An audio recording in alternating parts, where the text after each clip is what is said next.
Bringing a disposable camera to a party or on a vacation is a great way to capture memories to look back on in the future. However, I know firsthand how difficult it can be to get good, consistent shots on these cheap plastic disposable cameras. Because of this, making the most out of your finite amount of shots is incredibly important. Thus, I'm going to walk you through some of my tips and tricks that I've garnered over the years to apply for people who are consistently shooting disposable cameras. First up is don't shoot closer than an arm's length away. First and foremost is understanding that these plastic cameras don't have any close focusing distance. So you're going to want to make sure you're standing at least 5 to 10 feet away from your subject. If you try to stand closer, you'll be too close and likely be out of focus, ruining your shots. This is especially important when taking portraits, as many close-up shots will be too close.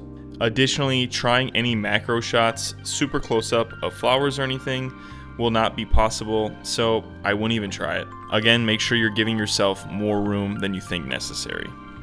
Next up is finding appropriate light, as these cameras need lots of it. These disposable cameras generally have fixed settings or only a handful of different aperture and shutter speed settings. Because of this, these disposables need tons and tons of light. As a general rule of thumb, these cameras without flash are really only worth shooting during a bright day outside. Without a flash, trying to take any indoor low light shots or overcast day shots honestly will probably not even come out. So it's best to save your exposures for those really bright sunny days or exposures. Next up is using your flash when applicable.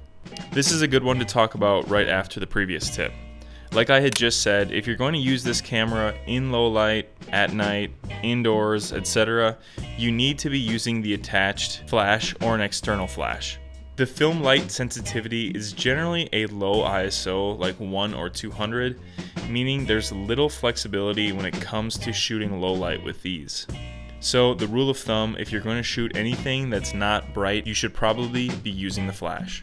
Up next is shooting a variety of different things, from portraits, landscapes, textures, etc. Going off of the previous idea, trying to shoot different things in different ways should be a priority with these cheap cameras. Because of the portability, you can easily bring it to parties to get fun portraits, carry along to alpine lake hikes, find different textures on an afternoon walk, or anything in between.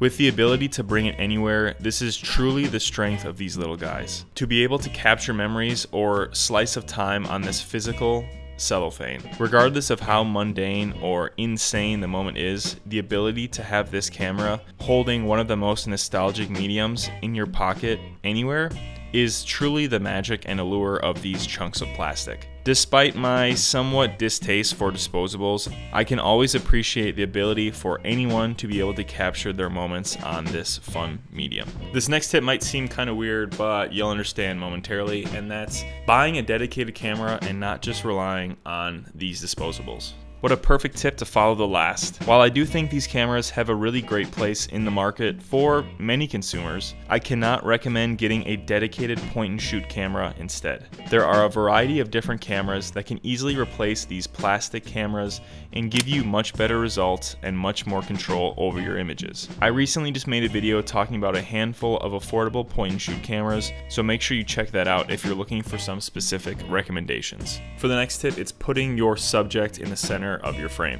The way the autofocus on many of these cameras work is generally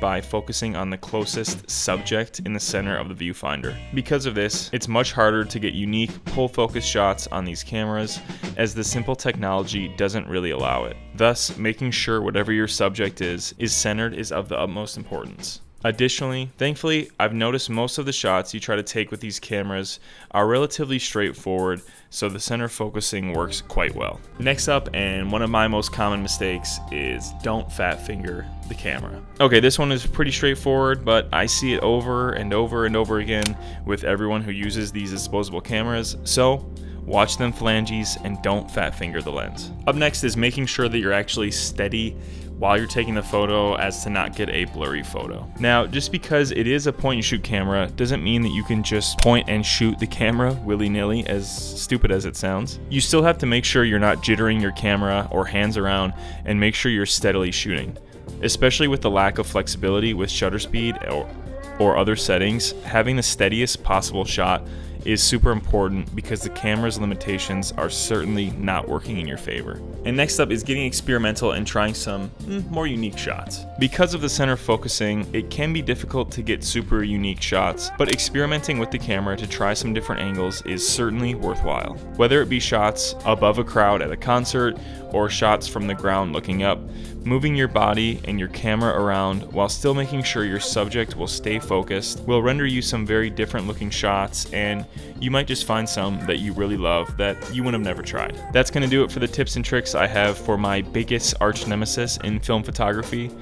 Like, seriously, if I could emphasize any of these tips more, it would be to stop buying these things and purchase a dedicated camera. Pretty much any dedicated camera will be better and render much better results than these plastic disposables. What do you guys think about disposable cameras? I read something a couple months ago that a good majority of the actual consumers of film photography are still shooting these disposable cameras. While I don't think that those are necessarily prosumers or professionals, and more so people just trying to get into the medium, I still thought it was interesting that that does make up quite a large percentage of our beloved medium. And because of that, I think it's important to not wish too much ill will on these cameras, despite my intentions, because they do make up so much of the market and subculture, and are probably funding a lot of our other film processes and film stocks that we enjoy that aren't quite as marketable and have an easy ROI on them. So I totally get it. Otherwise, what tips would you guys give your friend if they just started using a disposable camera and picked it up for the first time? Drop those in the comments below, as it will certainly help someone who stumbled across this video. Otherwise, thank you guys so much for watching. Stay tuned for more videos coming soon, and until next time, happy shooting and peace out.